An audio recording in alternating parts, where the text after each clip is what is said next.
Weight loss பண்றதுக்கு people எந்த மாதிரி வந்து கஷ்டப்பட்டு இருக்காங்களோ அதே மாதிரி வெயிட் கெயின் பண்றதுக்கும் பீப்புள் வந்து கஷ்டப்பட்டு இருக்காங்க. வெயிட் கெயின் பண்றவங்களுக்கு நிறைய பேர் இருக்க டவுட் என்ன அப்படின்னா, வெயிட் கெயின் பண்ணணும் அப்படின்னா கண்டிப்பா வந்து எக்ஸசைஸ் பண்ணணுமா இல்ல எக்ஸசைஸ் பண்ணாமே வந்து வெயிட் கெயின் பண்ணலாமா அப்படின்னு. ஸோ வெயிட் கெயின் பண்றதுக்கு எக்ஸாக்டா எந்த மாதிரியான எக்ஸசைஸ் வந்து நீங்க பண்ணணும் அப்படின்றத பத்தி தான் இந்த வீடியோல உங்களுக்கு நான் சொல்ல போறேன். ஃபர்ஸ்ட் எக்ஸசைஸ் அப்படின்னும் போது எல்லாரோட மைண்ட்ல என்ன வரும் அப்படின்னா ஜிம் மட்டும் தான் வந்து வரும். ஸோ அந்த மாதிரி இருக்கும்போது எக்ஸசைஸ்லயே நிறைய டைப்ஸ் ஆஃப் எக்ஸசைஸ் வந்து இருக்கு. அதாவது endurance training, strength training, flexibility training, balance training அப்படின்னு இந்த 4 டைப்ஸ் ஆஃப் எக்ஸசைஸ் வந்து யாருக்கு முக்கியம் அப்படின்னா கண்டிப்பா எல்லாருக்குமே வந்து முக்கியம். எல்லாருமே இதை பண்ணா மட்டும்தான் அவங்களோட பாடியை வந்து ஃபிட்டாவும் ஹெல்த்தியாவும் வந்து வச்சுக்க முடியும்.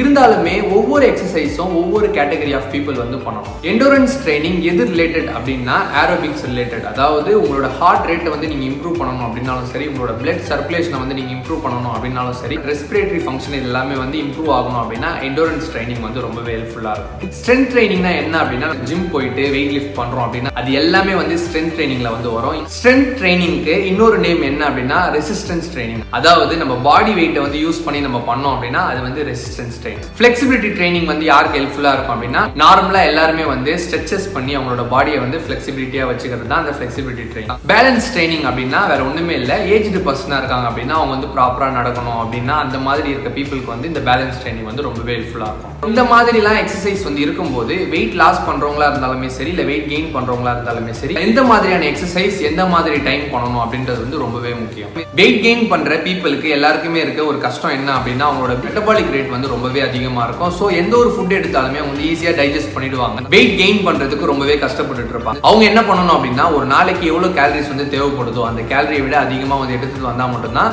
வெயிட் கெயின் வந்து நடக்கும். எக்ஸசைஸ் பண்ணி வெயிட் கெயின் பண்றவங்களுக்கும் எக்ஸசைஸ் பண்ணாம வெயிட் கெயின் பண்றவங்களுக்கு என்ன டிஃபரன்ஸ் அப்படின்னா எக்ஸசைஸ் பண்ணி வெயிட் கெயின் பண்ணும்போது குவாலிட்டியா மசிலா வந்து பில்ட் பண்ணுவாங்க. ஃபேட் பர்சன்டேஜ் பாத்தீங்கன்னா கம்மியா இருக்கும். அது மட்டும் இல்லாம பாடி ஷேப் வந்து ப்ராப்பரா வச்சு அவங்க வந்து வெயிட் கெயின் பண்ணுவாங்க. இதுவே எக்ஸசைஸ் பண்ணாம வெயிட் கெயின் பண்றவங்க எப்படி இருப்பாங்க அப்படின்னா மசில் மாஸ் வந்து கம்மியா இருக்கும், ஃபேட் பர்சன்டேஜ் வந்து அதிகமா இருக்கும், அதே மாதிரி ஒரு ஷேப்பே இல்லாம வந்து இருப்பாங்க. வெயிட் லாஸ் பண்றவங்க எந்த எக்ஸசைஸ்ல வந்து ஃபோக்கஸ் பண்ணணும் அப்படின்னா ஸ்ட்ரென்த் ட்ரைனிங்லயும் ஃபோக்கஸ் பண்ணணும், அதே மாதிரி எண்டூரன்ஸ் ட்ரைனிங்ல வந்து ஃபோக்கஸ் பண்ணணும். இதுவே வெயிட் கெயின் பண்றவங்க மோஸ்டா வந்து எதுல ஃபோக்கஸ் பண்ணணும் அப்படின்னா ஸ்ட்ரென்த் ட்ரைனிங்ல மட்டும் தான் ஃபோக்கஸ் பண்ணணும். எதனால வந்து ஸ்ட்ரென்த் ட்ரைனிங்ல வந்து ஃபோக்கஸ் பண்ணணும் அப்படின்னா நீங்க வெயிட் லிஃப்ட் பண்ணும்போது உங்களோட மசில் ஃபைபர் எல்லாமே வந்து டேர் ஆகும். ஸோ நீங்க ப்ராப்பரா வந்து மேக்ரோ நியூட்ரியன்ட் தென் உங்களோட ஃபுட் ஹேபிட்ஸ்ல இருக்க கேலரிஸ் எல்லாமே வந்து நீங்க ப்ராப்பரா மானிட்டர் பண்ணி எடுக்கும்போது என்ன ஆகும் அப்படின்னா ஈஸியா வந்து மசில் பில்ட் ஆயிடும். ஸோ வெயிட் கெயின் ப்ராசஸ் வந்து நடக்க ஆரம்பிக்கும்.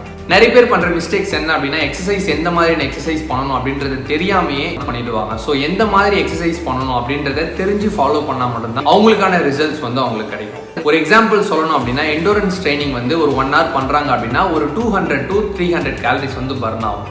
இதுவே வந்து ஸ்ட்ரென்த் ட்ரைனிங் அவங்க பண்றாங்க அப்படின்னா 1 hourக்கு வந்து 90 கேலரிஸ் தான் வந்து பர்ன் ஆகும். ஸோ அந்த மாதிரி இருக்கும்போது வெயிட் கெயின் பண்றவங்களுக்கு கேலரிஸ் வந்து ரொம்பவே முக்கியம். இவங்க அதிகமா வந்து எண்டூரன்ஸ் ட்ரைனிங் வந்து பண்ணிட்டாங்க அப்படின்னா கேலரிஸ் எல்லாமே பார்த்தீங்கன்னா அதில் பர்ன் ஆயிடும். ஸோ அவங்களுக்கு வந்து வெயிட் கெயின் பண்றது கேலரிஸே வந்து இருக்காது. ஸோ வெயிட் கெயின் பண்றவங்க எண்டூரன்ஸ் ட்ரைனிங்ல ஃபோக்கஸ் பண்றதை விட ஸ்ட்ரென்த் ட்ரைனிங்ல வந்து ஃபோக்கஸ் பண்ணா மட்டும்தான் அவங்களுக்கான ரிசல்ட்ஸ் வந்து ஈஸியாகவும் குயிக்காகவும் வந்து கிடைக்கும். ஸோ இப்போ உங்களுக்கு புரிஞ்சிருக்கும் வெயிட் கெயின் பண்றவங்க எந்த மாதிரியான எக்ஸசைஸ் பண்ணணும் அப்படின்னு.